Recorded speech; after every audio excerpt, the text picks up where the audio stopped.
Assalamualaikum warahmatullahi wabarakatuh, sahabat sekalian. Hari ini kita akan mewawancarai Ketua BWI Kabupaten Garut bagaimana bab perwakapan di Kabupaten Garut saat ini dan sejauh mana mungkin beliau bisa menjelaskan, menambah ilmu buat kita sehingga kita memuakapkan atau menerima wakaf ini tahu alur yang sesungguhnya.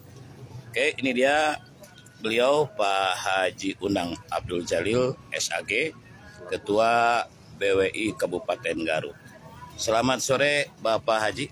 Selamat sore Pak Haji, ini saya mungkin mewakili sebagian masyarakat Kabupaten Garut perihal perwakapan di Kabupaten Garut ini mungkin saat ini sejauh mana, karena banyak di antara kita yang hanya tahu secara agama saja, misalkan hanya ada muwakif, ada nadir. Nah, proses hingga ke sertifikasinya itu bagaimana Pak Haji, mungkin bisa dijelaskan? Ya, baik, terima kasih. Assalamualaikum warahmatullahi wabarakatuh. Selamat sore menjelang malam. Apa yang barusan ditanyakan memang itu di kalangan masyarakat memang masih awam tata cara pengurusan tentang sertifikat wakaf. Apalagi setelahnya kami melaksanakan roadshow ke daerah yang barusan dilaksanakan di daerah Cisompet, ya masalahnya ada dari Cibalong, ada dari Kabupaten, ada dari Cisompet. Itu semua mereka belum mengetahui sepenuhnya cara membuat sertifikat wakaf atau melegalisasi legalisasi masjid wakaf atau musola atau madrasah. Sebab sekarang masih banyak, kalau nggak salah dalam data Kabupaten Garut itu sekitar 8 masjid musola belum bersertifikat wakaf. Nah, jadi itu BWI saat ini mensosialisasikan baiknya wakaf itu mempunyai sertifikat wakaf. Sebab gangguan daripada wakaf itu sendiri, banyak orang sekarang menggugat tanah wakaf yang notabene dari atasnya. Sebab orang tua kita dulu mewakafkan sesuatu tempat itu hanya sebatas dia ucapan saja tanpa ada bukti surat-surat tentang wakaf itu sendiri, yang akhirnya harta wakaf tersebut bisa diambil lagi oleh hak waris. Nah gini Pak Haji, mungkin kan banyak nih kasus telah mewakafkan buat madrasah atau buat apa, kemudian tiba-tiba cucunya gitu ya yang mengklaim bahwa itu adalah tanahnya, dan ini menjadi kasus. Bagi si pengelola atas tanah wakaf itu, apa yang harus dilakukan agar tidak terjadi hal-hal yang tidak diinginkan? Iya, nah itu yang harus kita lakukan adalah membuat sertifikat wakaf itu tanah sendiri. Sebab kenapa cucunya menggugat itu menjadi hak waris atau hak tanah milik mereka yang mempunyai hak milik, karena dulunya apa yang tadi saya katakan, orang tua kita itu mewakafkan harta itu hanya sebatas dengan ucapan saja tanpa ada bukti surat-surat. Nah sekarang ini makanya pemerintah ada program sertifikat wakaf gratis, baik musola maupun masjid. Nah itu adalah kesempatan untuk semua.